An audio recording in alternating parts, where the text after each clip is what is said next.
2 months ago, I presented the medal to the parents of Staff Sergeant Robert Miller.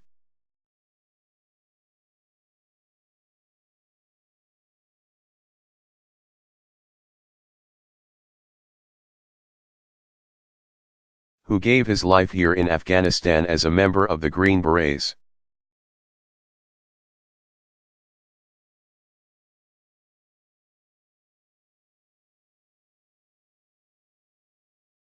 His valor, charging towards some 150 insurgents, saved the lives of nearly 24 American and Afghan comrades.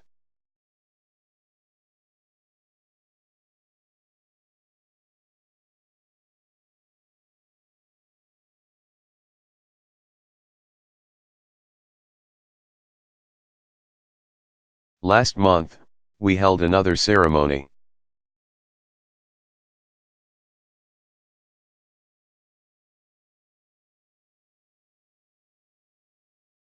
For the first time in nearly 40 years.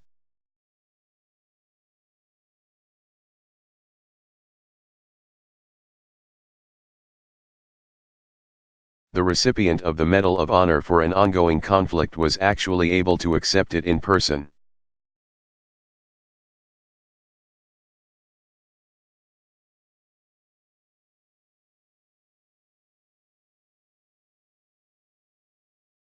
His name is Staff Sergeant Salvatore Giunta.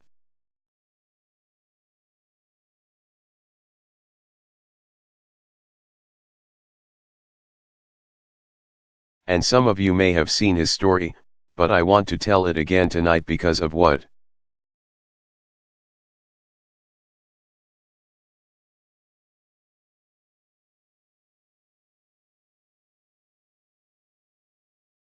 it says, not just about our armed forces, but also what it says about the country that we love.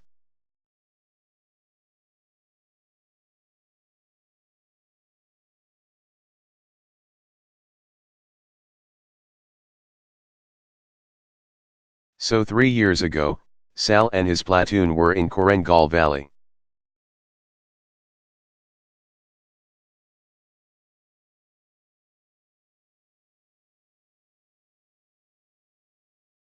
When their patrol was ambushed, 2 Americans lay wounded up ahead.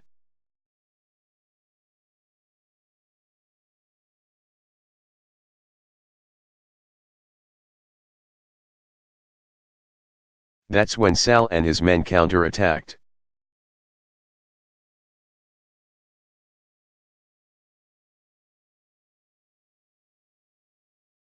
Again and again and again, they were being rained down with fire.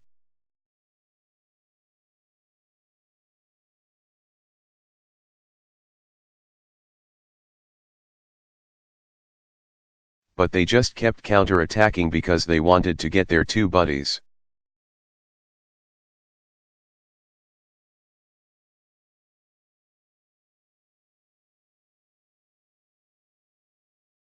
And when he saw one of his teammates wounded and being carried away by insurgents,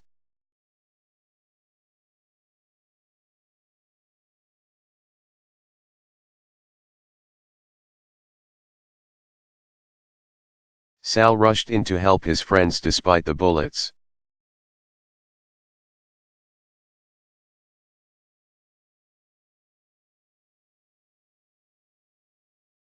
Despite the danger, he kept on pressing forward. It was an incredibly intense firefight.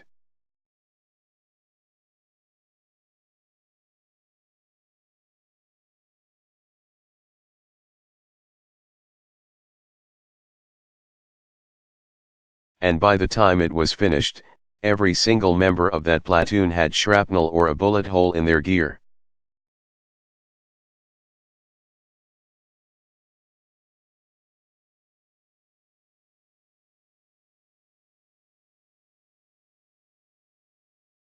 Five were wounded, and 2 had given their lives.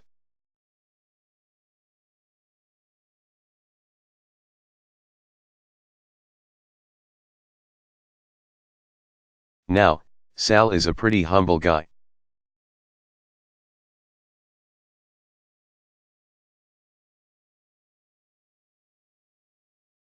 And so when he came to the White House he said, "You know, I didn't do anything special."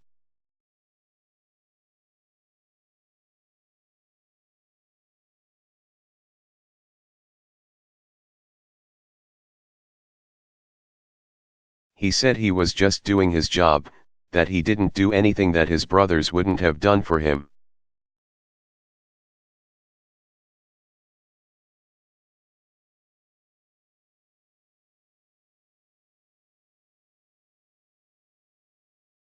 "If I'm a hero," he said, "then every man who stands around me."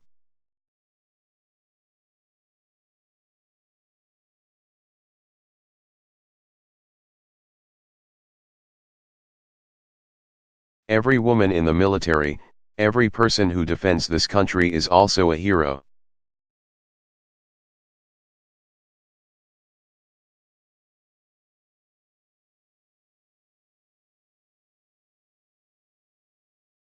And he's right.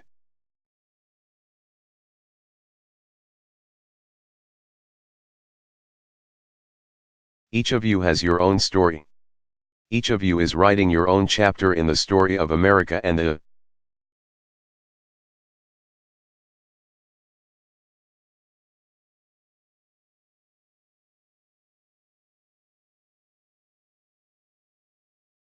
story of American Armed Forces. Each of you have some losses. Each of you have made sacrifices. You come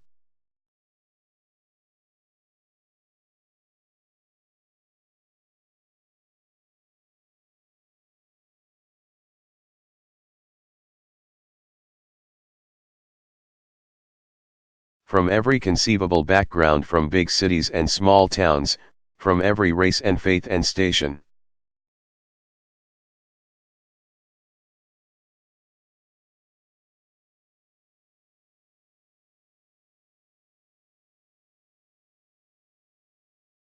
You've come together to serve a greater cause.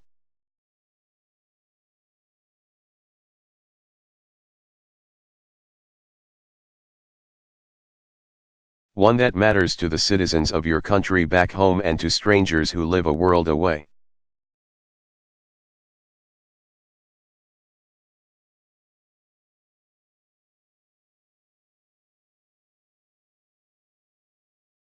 So make no mistake, through your service, you demonstrate the content of the American character.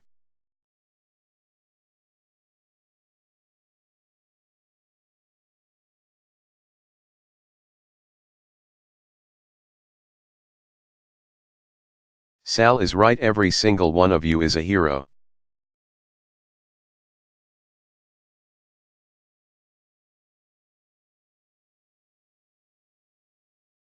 Some people ask whether America's best days lie ahead or whether our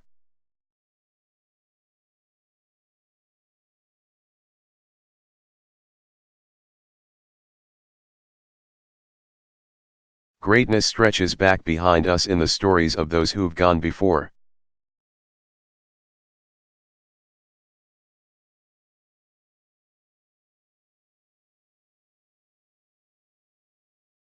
And when I look out at all of you, I know the answer to that.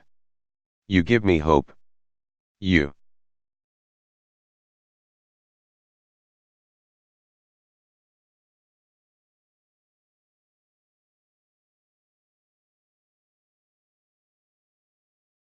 give me inspiration.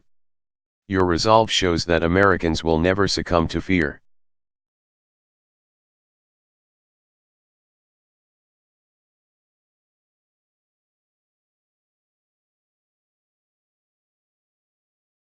Your selfless service shows who we are, who we always will be, united as one people and united.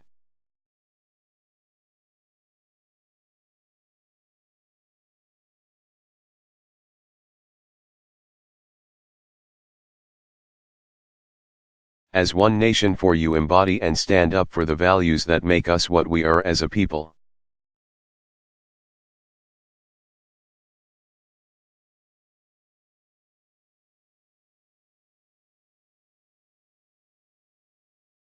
America is not defined by our borders.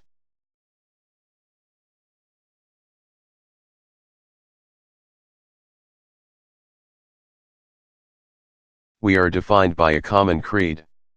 In this holiday season, it's worth remembering that we hold these truths to be self-evident.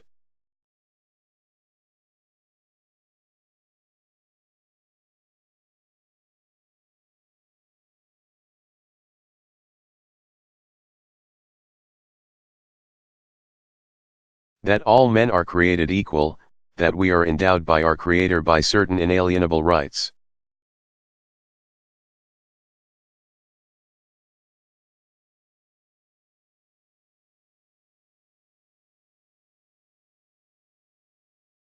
That among these are the right to life and liberty and the pursuit of happiness.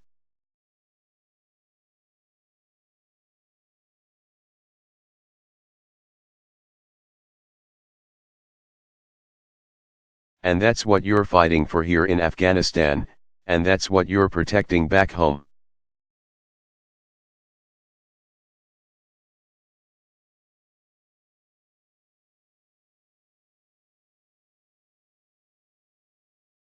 And that belief is more powerful than any adversary.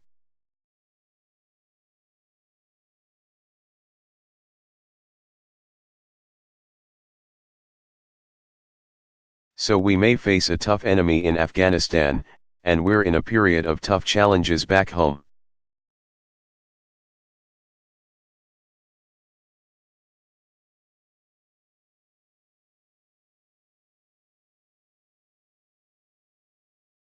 But we did not become the nation that we are because we do what's easy.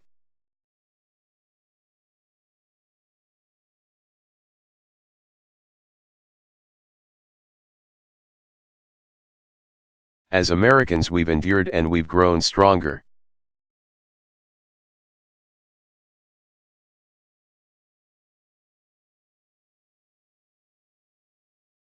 And we remain the land of the free only because we are also home of the brave.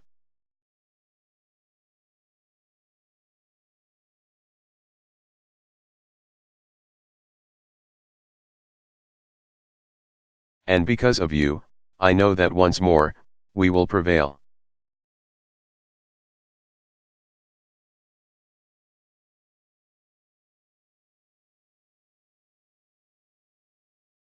So thank you. God bless you, and God bless the United States of America. Huo.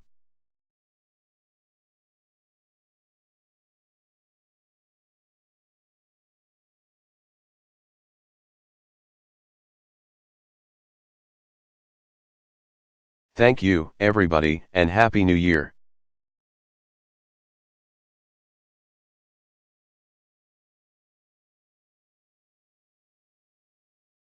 Thank you, everybody.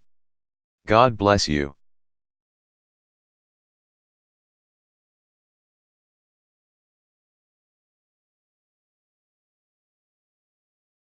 Barack Obama.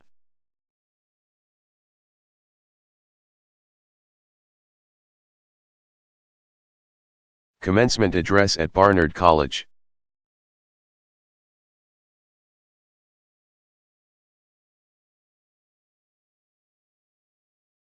Delivered May 14, 2012, New York, New York.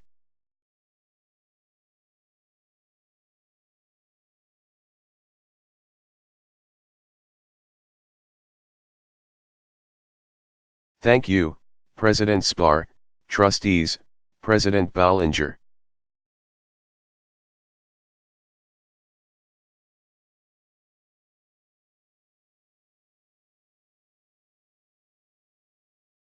Hello, Class of 2012. Congratulations on reaching this day.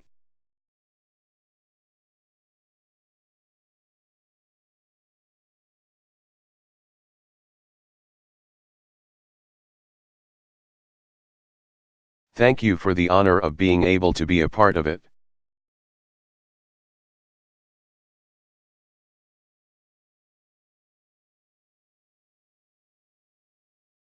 There are so many people who are proud of you, your parents.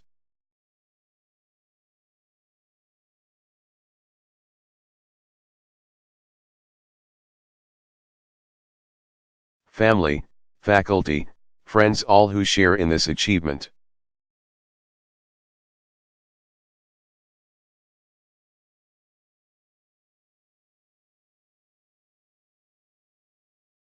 So please give them a big round of applause.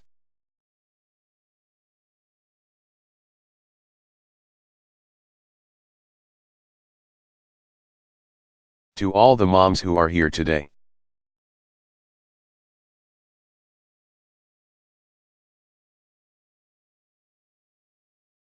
You could not ask for a better Mother's Day gift than to see all of these folks graduate.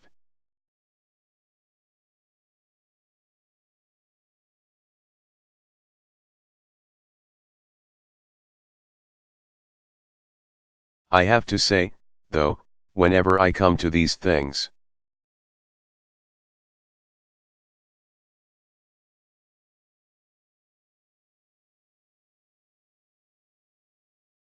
I start thinking about Malia and Sasha graduating, and I start tearing up, and it's terrible.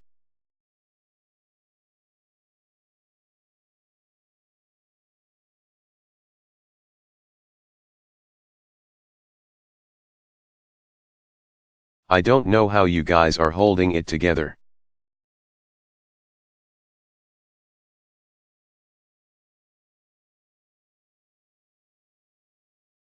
I will begin by telling a hard truth.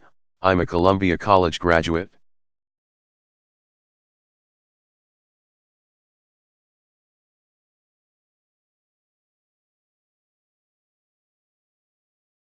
I know there can be a little bit of a sibling rivalry here.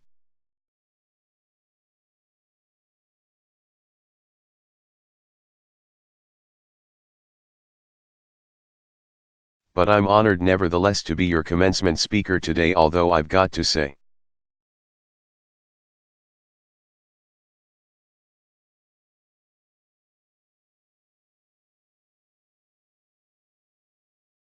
you set a pretty high bar given the past 3 years.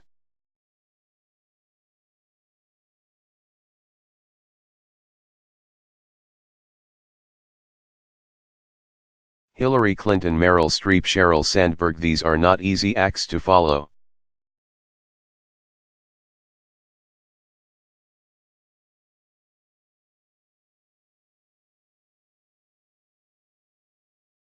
But I will point out Hillary is doing an extraordinary job as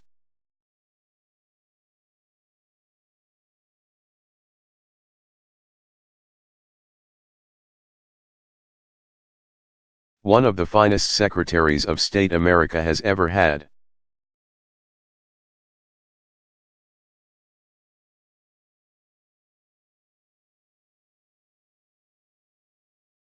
We gave Meryl the Presidential Medal of Arts and Humanities.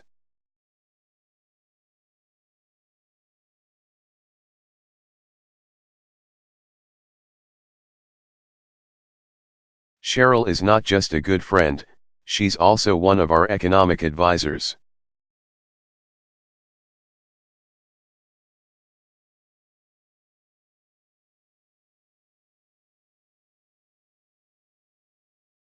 So it's like the old saying goes, keep your friends close.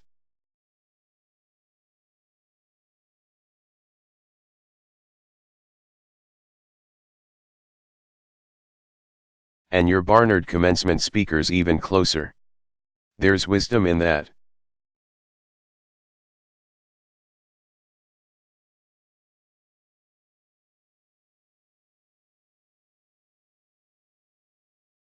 Now, the year I graduated, this area looks familiar. The year I graduated was 1983.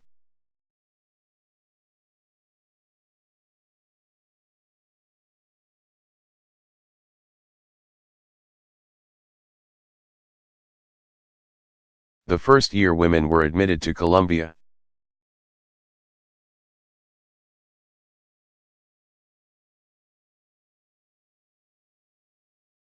Sally Ride was the first American woman in space.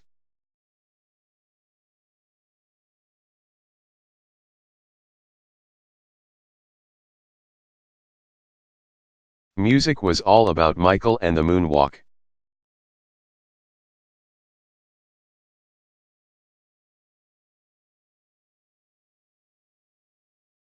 Audience member, do it.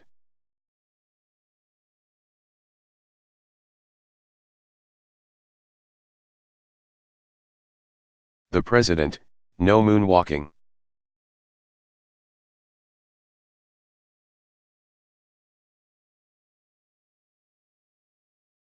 No moonwalking today.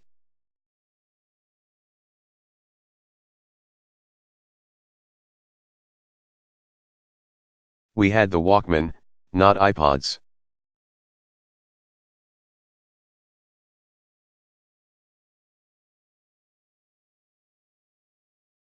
Some of the streets around here were not quite so inviting.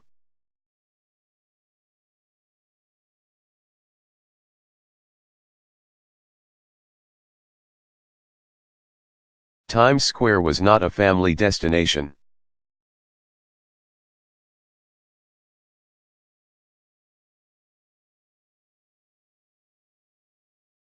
So I know this is all ancient history.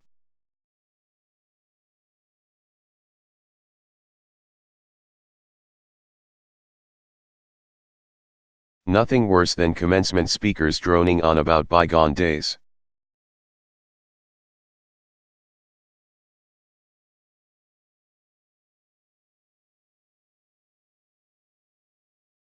But for all the differences, the class of 1983 actually had a lot in common with all of you.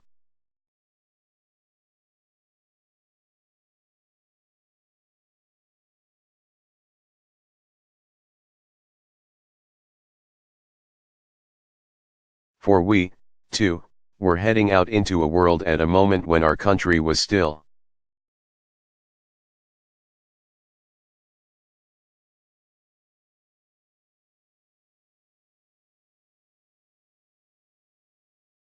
Recovering from a particularly severe economic recession.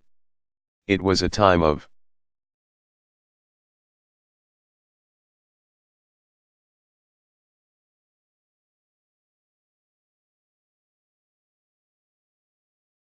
change.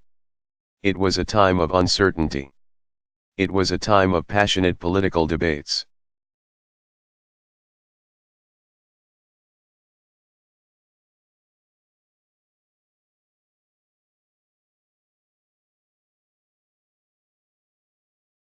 You can relate to this because just as you were starting out finding your way around this campus,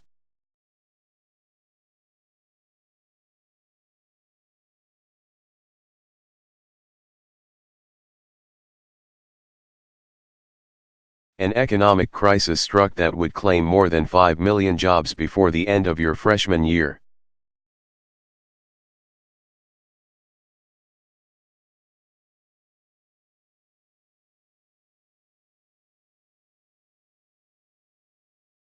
Since then, some of you have probably seen parents put off retirement, friends struggle to find work.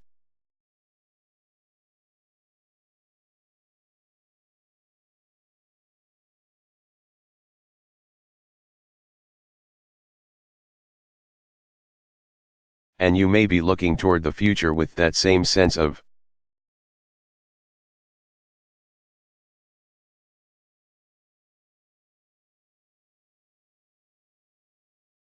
concern that my generation did when we were sitting where you are now.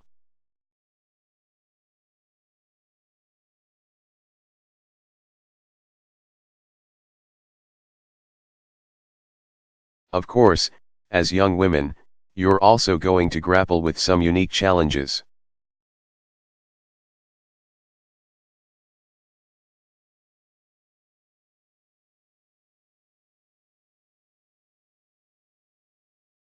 Like whether you'll be able to earn equal pay for equal work, whether you'll be able to balance the demands of your job and your family.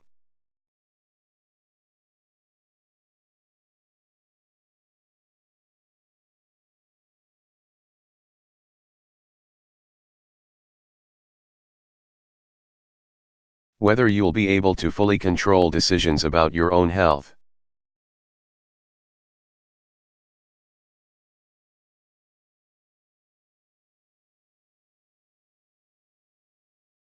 And while opportunities for women have grown exponentially over the last 30 years,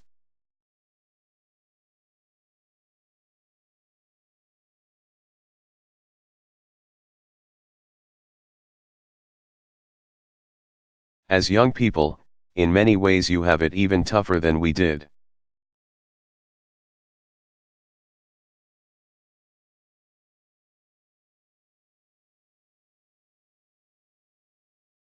This recession has been more brutal.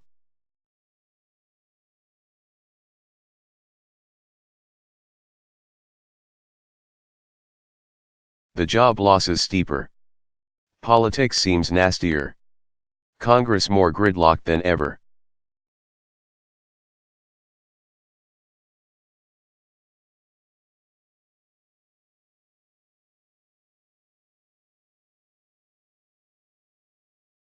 Some folks in the financial world have not exactly been model corporate citizens.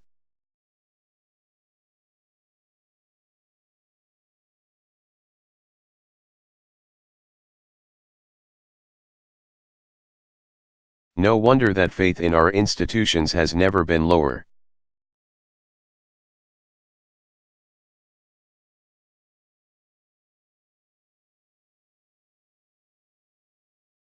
Particularly when good news doesn't get the same kind of ratings as bad news anymore.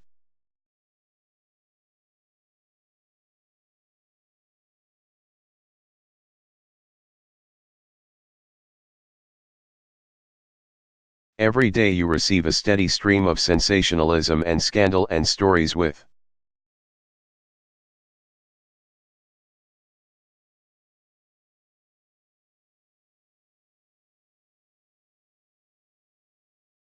a message that suggests change isn't possible, that you can't make a difference.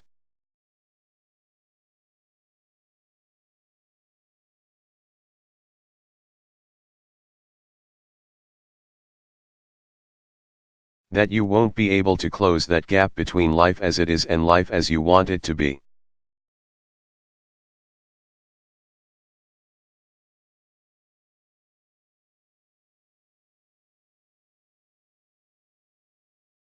My job today is to tell you don't believe it.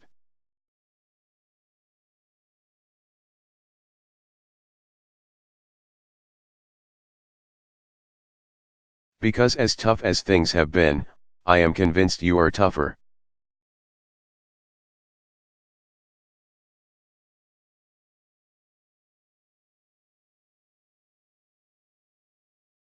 I've seen your passion and I've seen your service.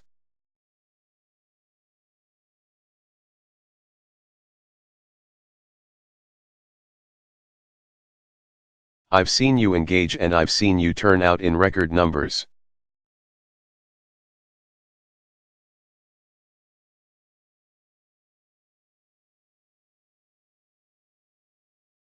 I've heard your voices amplified by creativity and a digital.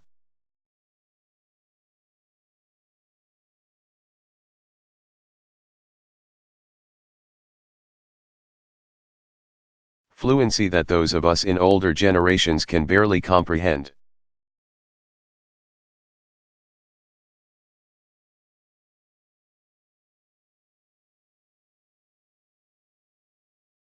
I've seen a generation eager, impatient even, to step into the rushing waters of history and change its course.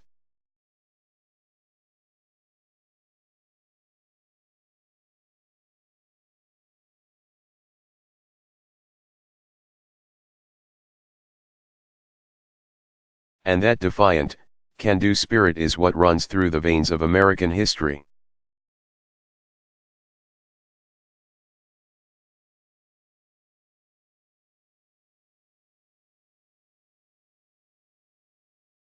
It's the lifeblood of all our progress.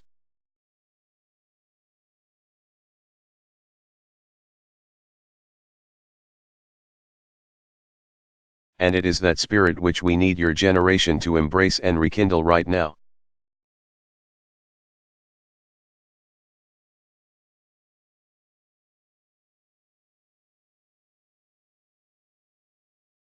See, the question is not whether things will get better, they always do.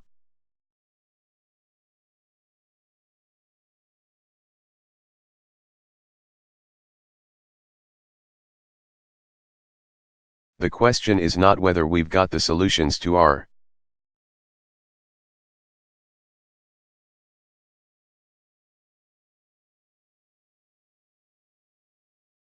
Challenges we've had them within our grasp for quite some time.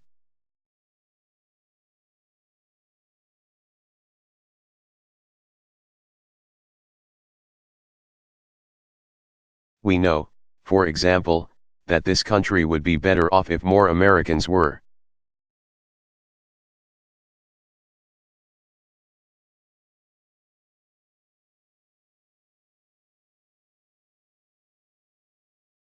able to get the kind of education that you've received here at Barnard. If more people